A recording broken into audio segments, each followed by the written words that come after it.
Nagaan keenya lafa jirtanitti isin haa qaqqabu. Hordoftoota Urjii Tuubii guyyaa irraa kana immoo barnoota afaan Oromoo kanan isiniif qabadheen dhufeen jiru jechoota sagalee afurii ol qaban kan jedhu isiniif qabadheen dhufeen jira. Akkasuma namoonni maatii Urjii Tuubii hin taane barnoota afaan Oromoo torbanitti isiniif gadhiifamu argachuudhaaf sabiskiraayib, sheer, fooloo gochuu hin dagatinaa. Maatii Urjii Tuubii ta'a isiniin jenna.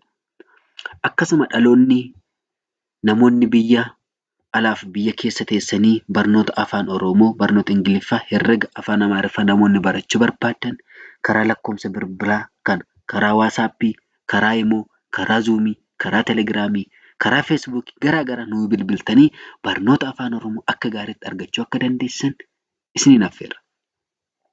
Egaa torban darbee jechoota qubee dachaatiin qindeessuu kan jedhu kan nuti waliin barachaa turre.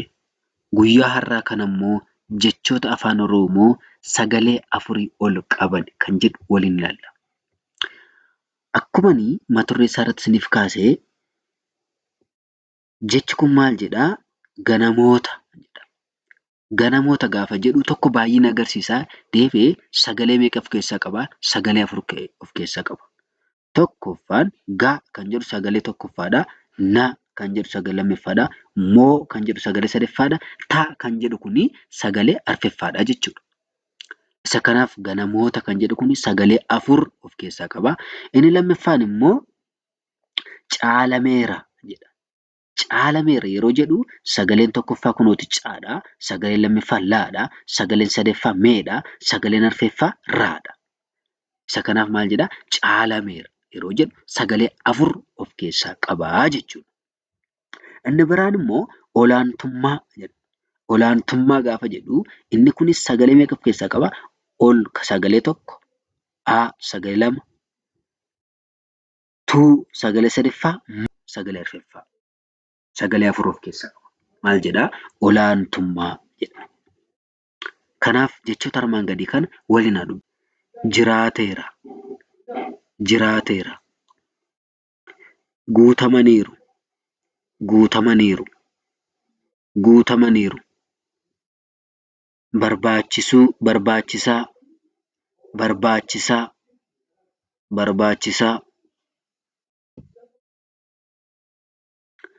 Barbaadamuu, barbaadamuu, barbaadamuu. Fayyadamtoota, fayyadamtoota.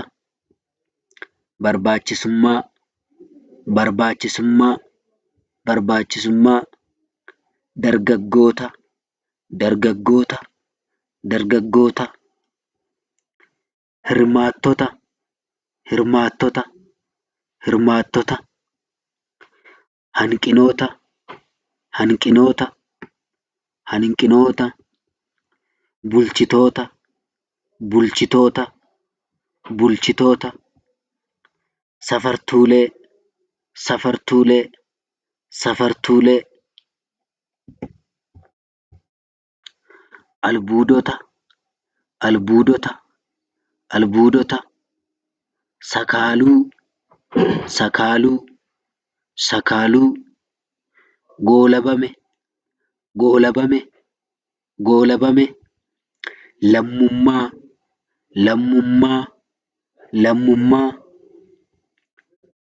Ulfaatina, ulfaatina, ulfaatina. Meeshaalee, meeshaalee, meeshaalee. Barbaadamaa, barbaadamaa, barbaadamaa. Deeggaramuu, deeggaramuu, deeggaramuu. Egaa hordoftoota keenya hanga torban mata duree haaraatiin wal arginutti nagaan nuuf turaa jennaa. Turtii gaarii.